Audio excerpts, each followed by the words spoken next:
आपकी आँख में यदि दूरबीन लगा दिया जाए,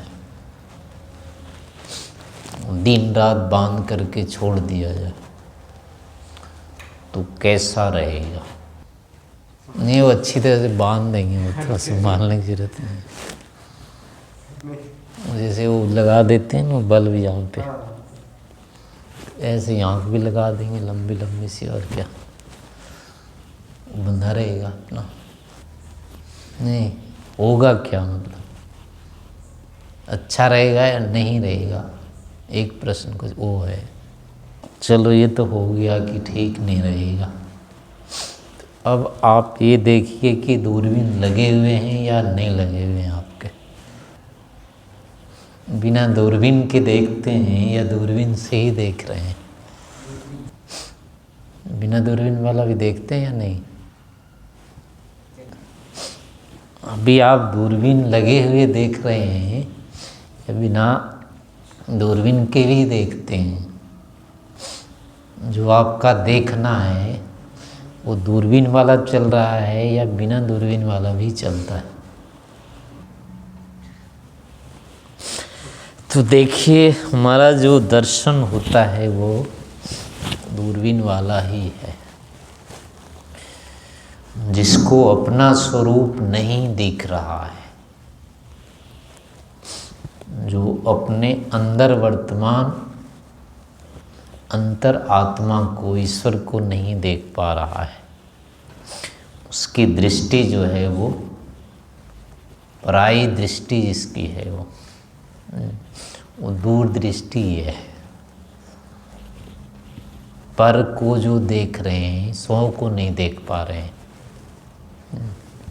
वो आत्मदृष्टि जो नहीं है, वो स्थिति ऐसे ही है जैसे कि दूरबीन आँख में लगी हो, केवल जो दूर तो दिखता हो, पास नहीं दिखता हो। जैसे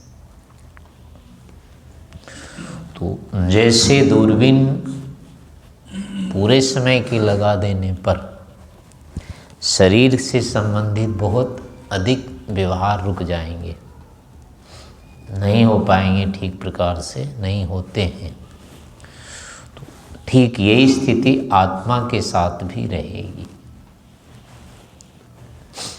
अगर हमारी दृष्टि अनात्म परक है, बाह्य दृष्टि है, केवल लौकिक परक बुद्धि है,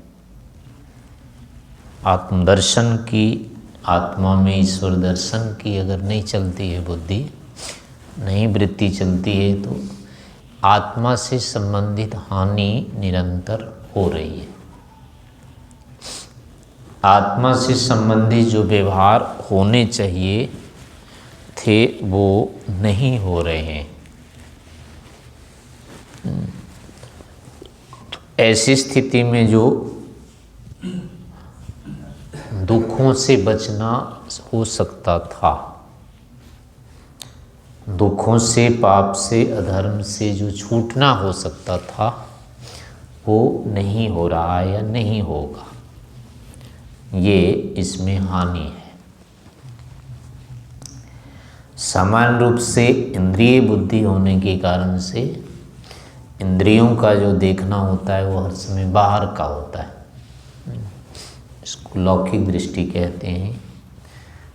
इंद्रियां अंदर नहीं दिखाती है कभी भी। तो अगर ऐन्द्रिक दृष्टि ही बनी रही, इंद्रिय परक ही रही, तो निश्चय से आत्मा का दर्शन तो कभी होगा नहीं। अपने को कभी जानेंगे ही नहीं। तो जब अपने को जानेंगे नहीं तो बाहर को जानते रहेंगे, तो सारा जो पुरुषार्थ प्रयत्न होगा वो बाह्य निमित्तक ही होगा। नहीं, शरीर निमित्तक हो सकता है, आत्म निमित्तक व्यवहार होगा ही नहीं, और ईश्वर निमित्तक तो और भी नहीं होगा।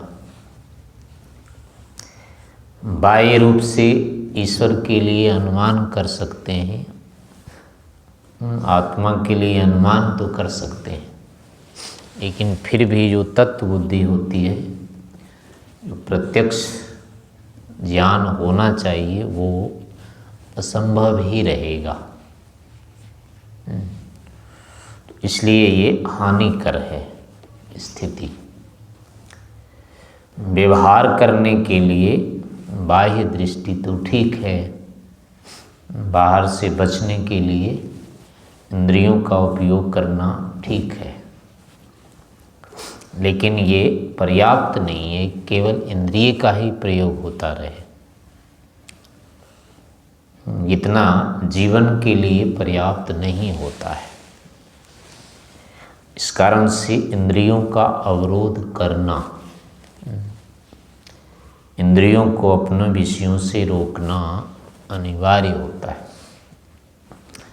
योगाभ्यास के अंतर्गत इसको अनिवार्य बताया है। धारणा से पहले यानी प्रत्याहार एक आवश्यक क्रिया है। इसमें योग के 8 अंगों में प्रत्याहार अनिवार्य होता है। उसका प्रत्याहार का मतलब ही होता है कि इंद्रियों को अपने विषयों से रोक देना है। तो जब इंद्रियां अपने इस विषय से रुकेगी तभी अंतर्वृत्तिक हो सकता है व्यक्ति। जब तक इंद्रियां अपने विषयों से नहीं कटती है अंतर्वृत्ति हो ही नहीं सकेगी। इस कारण से इसके नियम के अंतर्गत रखा हुआ है, प्रत्याहार अनिवार्य होता है। यानी उसका मतलब यही है कि बाह्य विषयों से टूटना कटना अनिवार्य है। जब तक नहीं कटेंगे तब तक आंतरिक विषयों को नहीं जान पाएंगे। तो यानी भौतिक रूप से भी होता है इसको कि हमें बाह्य विषयों से यानी इंद्रिय का निरोध करके बंद करके हमको आंतरिक यानी ध्यान आदि का अभ्यास करना चाहिए। शारीरिक रूप से यानी बलात् भी करना चाहिए इसको, और विशेष रूप से होता है इसको ज्ञानात्मक दृष्टि से। जहाँ हम बाह्य पदार्थों को जानते रहते हैं वहाँ आत्मा मन आदि को भी जानने का प्रयास करते रहना चाहिए। कैसे कैसे हम अंदर व्यापार करते हैं, कैसे मन को चलाते हैं, कैसे बुद्धि को चलाते हैं, कैसे इच्छा करते हैं, कैसे प्रयत्न करते हैं, कैसे अनुभूति करते हैं, इन चीज़ों को देखने का प्रयास करना चाहिए। इच्छा होती है ये तो जानते हैं, लेकिन होती कैसी है? जब हम इच्छा कर रहे होते हैं किसी चीज़ की तो क्या लग रहा होता है, कैसा लगता है? दिन रात हम जानते रहते हैं, लेकिन जानना है क्या? जहाँ पर ये ज्ञान हो रहा है वहाँ कैसा लग रहा है, यानी क्या होता है? ऐसे हम प्रयत्न करते हैं, किसी चेष्टा शुरू कर रहे हैं, किसी चीज़ को ले रहे हैं, छोड़ने का कर रहे हैं, लेने का कर रहे हैं, तो वहाँ जो प्रयत्न कर रहे हैं, मन को संचालित कर रहे हैं, तो प्रयत्न में कर क्या रहे हैं? यानी क्या उसमें हो सकता है, कैसी उसकी स्थिति होती है, इन सब को भी जानने का देखने का प्रयास करना चाहिए। आत्मा में वैसे हम दिन रात अपने बारे में सोचते तो रहते हैं, सोचना विचारना हमारा दिन भर चलता है, लेकिन इसमें देखते हैं अपने विषय में नहीं चलता है। ये सारा का सारा चिंतन व्यवहार सोच जो होती है सारी बाह्य यानी अनात्म विषयक रहती है, दूसरे से संबद्ध रहती है। दिन भर प्रातःकाल से लेकर अभी तक देख सकते हैं कि सोचना कब बंद किया था, कितने काल तक बिना सोचे रह रहे थे, 1 मिनट का भी नहीं मिलेगा। अब उसमें किसके बारे में सोचा है? देखो अपने बारे में कितने काल तक सोचा है, कुछ नहीं हिसाब में आएगा। यानी सारा का सारा समय केवल बाह्य दूसरे विषयों में गया है, जबकि सोच तो हम ही तो रहे थे, और कौन सोच रहा था? सोचने वाले तो हम ही थे, सोचना हम ही कर रहे थे, लेकिन अपने लिए नहीं कर रहे थे, अपने विषय में नहीं सोच पा रहे थे, दूसरे के लिए सोचे जा रहे थे। तो अब इसका परिणाम है कि इतने कालों से 10 साल 20 साल हो गए, अभी तक वही तो करते जा रहे हैं। सोचना कभी बंद नहीं किया, लेकिन अपने लिए सोचा ही नहीं कभी। सोचने में हम करते क्या हैं, जानने में हम करते क्या हैं, यानी हमारे अंदर होता क्या है, ऐसा ज्ञान नहीं होने के कारण से हम दिन रात बहिर्मुखी बने रहते हैं, अंतर्मुखी नहीं हो पाते। अपनी स्थितियों को पता ही नहीं चलता है होता क्या है वहाँ। वस्तुतः अपने अंदर कुछ भी नहीं होता है, केवल ज्ञान होता है, इच्छा प्रयत्न नहीं होता है, इससे ज़्यादा कुछ होता ही नहीं वहाँ पर। जितने भी परिवर्तन होते हैं, परिणाम होते हैं, अवस्था भेद होते हैं, ये सारे के सारे जो होते हैं वो अपने से बाहर मन से होते रहते हैं। किसी भी विषय को देखने के बाद जो ये भौतिक पदार्थों में तो क्या होता है, स्वतः एक दूसरे में आकर्षण प्रतिकर्षण के कारण से अवस्था भेद हो जाती है। जड़ पदार्थ जो सजातीय होते हैं वो अपने आप मिल जाते हैं अपने वालों से। तो इस नियम के आधार पर हमारा मन आदि भी ऐसे प्रभावित होता रहता है। जैसे ही इंद्रिय का अपने विषयों से सन्निकर्ष होता है, वहाँ क्या होता है, मन का वो सजातीय होता है, जो भी इसका सजातीय विजातीय जो उसका गुण धर्म है विशेष बाहर, वो गुण धर्म मन में वैसे परिवर्तन कर देते हैं। ये हमारे बिना चाहे हो जाते हैं, और उसके कारण से भी, और उसका हमको पता नहीं चलता है हो क्या गया।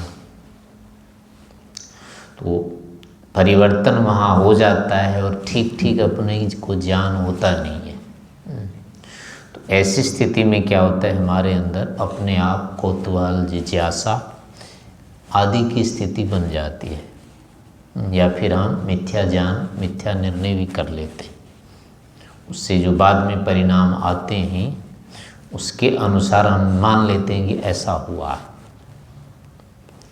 और इसी कारण से फिर क्या होता है, उसका ठीक निदान नहीं होता है। चित्त में तो बन जाते हैं संस्कार, और उसके अनुसार फिर हमारी प्रवृत्ति होने लगती है जो कि ठीक नहीं होती है। तो लेकिन अपने अंदर ऐसा कुछ नहीं होता है, कोई संकोच नहीं होता है, कोई विकास नहीं होता है, कुछ भी नहीं होता है, क्योंकि एक वो हम निरवयव हैं। वहाँ ऐसी कोई संभावना ही नहीं होने की, कुछ हो ही नहीं सकता वहाँ। लेकिन मन आदि में ऐसा नहीं कि वहाँ कुछ नहीं होता है, वहाँ हो जाता है। शरीर में, मन में, इन सब में संस्कार की तरह से कुछ अंतर आ जाता है। तो इसमें भी अगर हमारा ज्ञान अगर ठीक ठीक हो तो कोई बाधा नहीं आएगी। लेकिन ज्ञान ठीक नहीं होने के कारण फिर हम या तो उससे आकर्षित हो जाते हैं, संलग्न हो जाते हैं, या फिर उपेक्षित द्वेष हो जाता है हमारे मन में। तो ये सारी स्थितियां होती रहेगी जब तक अपने स्वरूप को नहीं जान पाएंगे, नहीं देख पाएंगे। किसी भी विषय की उपलब्धि में अपने में परिणाम होता क्या है, परिवर्तन क्या हो जाता है, आदि स्थितियां जब तक ज्ञात नहीं होगी तब तक चैन की स्थिति नहीं आएगी, शांति की स्थिति नहीं आएगी। जो एकाग्रता है, निर्भयता है, या सुख आनंद की स्थिति जो होती है वो सब नहीं बनेगी। तब तक शोक की, चिंता की, चंचलता की स्थितियां आदि बनती रहेंगी। तो इस कारण से इनसे बचने के लिए आवश्यक है कि हम अपने स्वरूप को भी जानने का प्रयास करते रहें, अंतर्वृत्तिक होने का प्रयास करते रहें, स्वयं को, आत्मा को, परमात्मा को जानने के लिए प्रयास करते रहें।